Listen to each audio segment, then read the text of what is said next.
साथ बदलती नहीं तहरीर नेहाद, तितलियाँ देखूं तो बचपन भी मुझे चाहिए है। अस्सलाम वालेकुम, गार्डन गैलरिया बैरुमाना में खुशामदीद।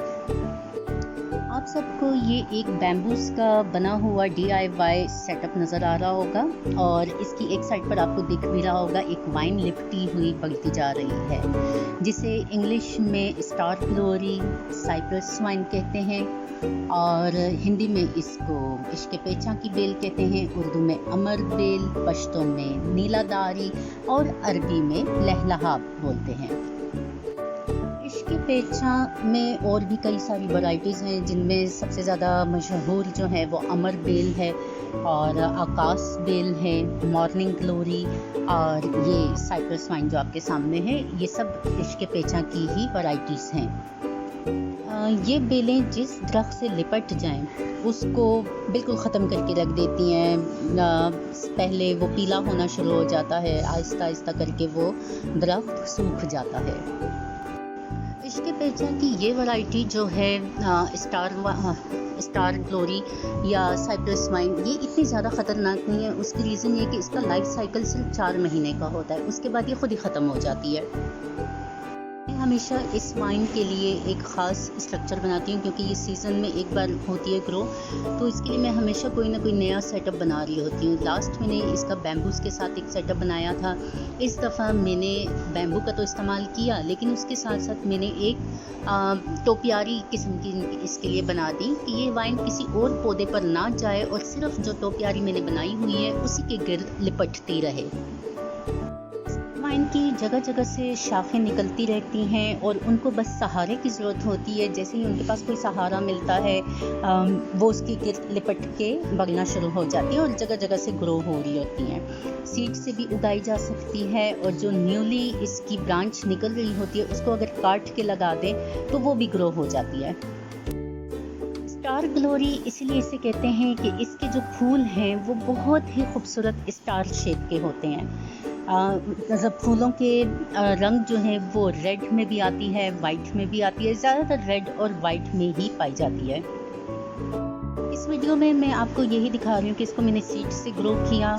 आपने पीछे देखा भी होगा पिक्चर से, फिर इसकी एक छोटी सी सैपलिंग बनी, फिर उसके बाद इसको मैंने इस पॉट में शिफ्ट किया, बैम्बू स्टिक का सहारा दिया और बैम्बू स्टिक के ऊपर ये टोपियारी बनाई, जो कि आपको हंसी आएगी कि ये मैंने एक पुराने हैंगर से बनाई है।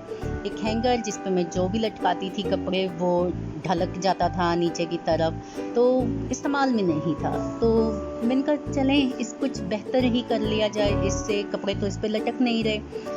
इसको हैंगर को मैंने ऊपर से खोल के और इस तरह हार्ट की शेप दे दी और बैम्बू स्टिक के ऊपर हॉट ग्लू के साथ इसको चिपका दिया और जैसे जैसे मेरी वाइन बड़ी होती गई वो इसके गिर्द घूमती हुई, लिपटती हुई इसको कवर करने लगी।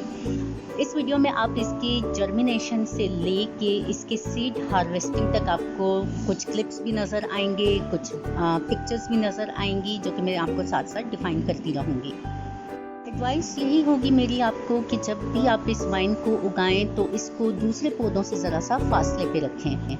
कुछ दिन से यहाँ पे कंस्ट्रक्शन हो रही थी, तो मैं टेरेस के इस हिस्से की तरफ सिर्फ रात में आती थी और आके इनको जल्दी से पानी दे के चली जाती थी।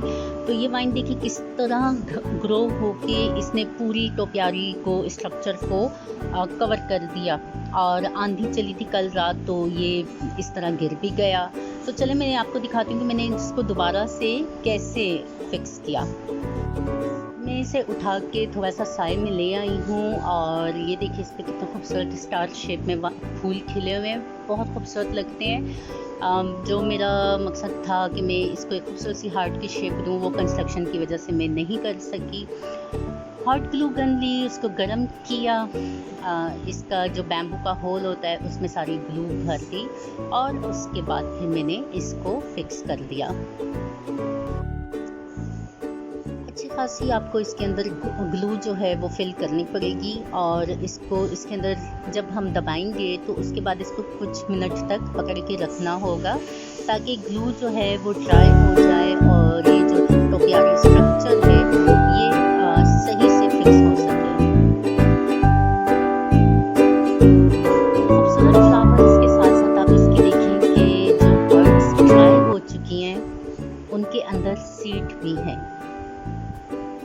सीड हार्वेस्ट करने का भी मैं अभी आपको तरीका बताती हूँ।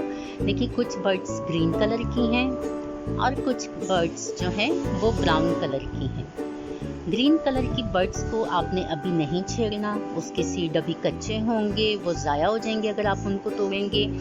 जो बर्ड्स इसकी ब्राउन हो चुकी हैं, आपने उनको आराम से उतार देना है।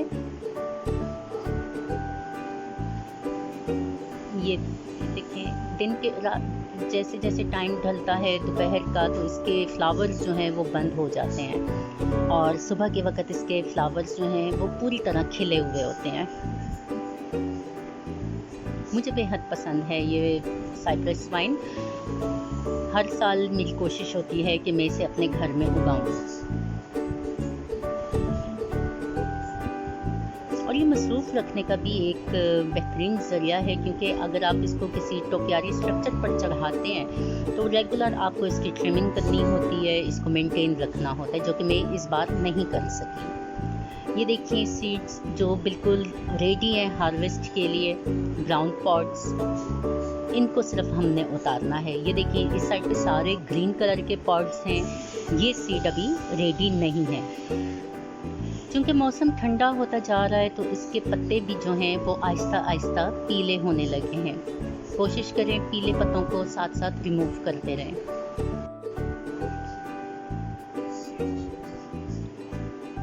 ये अभी भी पूरी तरह से फिक्स नहीं हुआ, क्योंकि अभी इसकी ग्लू पूरी तरह ड्राई नहीं हुई थी, तो ये थोड़ा सा अभी भी अपनी जगह पे मूव कर रहा है। बट ये हो जाएगा, एक आध दिन में बिल्कुल सही हो जाएगा।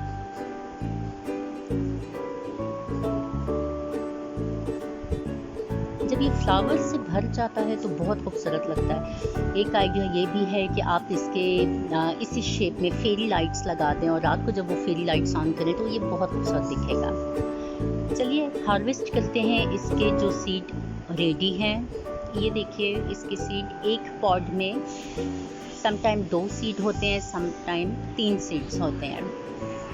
बिल्कुल कलौंजी की तरह काले और कलौंजी के साइज से थोड़े से लंबे ये सीड हैं साइप्रस वाइन के। इसको फरवरी में लगाया जाता है, फरवरी या मार्च के एंड में। ये देखिए, मैं साथ साथ इसके सीड जो हैं वो हार्वेस्ट करती जा रही हूँ। तो बात हो रही थी इसके सीड की लगाने की, तो मार्च सबसे ज़्यादा सूटेबल मौसम है। फरवरी भी थोड़ा ठंडा होता है। जैसे ही आप इसके सीड लगाएंगी, 2 हफ्तों में सीड जर्मिनेट होके एक खूबसूरत सा छोटा सा पौधा निकल आएगा। सीड उगाने के लिए आपको वही सॉइल मिक्सचर चाहिए होगा जो मैं बाकी सॉइल पौधों के लिए इस्तेमाल करती हूँ। थोड़ी सी सैंड, थोड़ी सी होममेड कंपोस्ट और थोड़ी सी मिट्टी, इन तीनों को मिला के उसमें आप सीड लगा दीजिए। ज़्यादा गहरा सीड नहीं लगाना, क्योंकि जो जितना छोटा सीड होता है उतना ज़्यादा आप इसको ऊपर लगाते हैं, और जितना मोटा सीड हो उसको थोड़ा सा डेप्थ में लगाते हैं पॉट की, मिट्टी की। तो इसके लिए सिर्फ आधा इंच काफ़ी होता है मिट्टी में।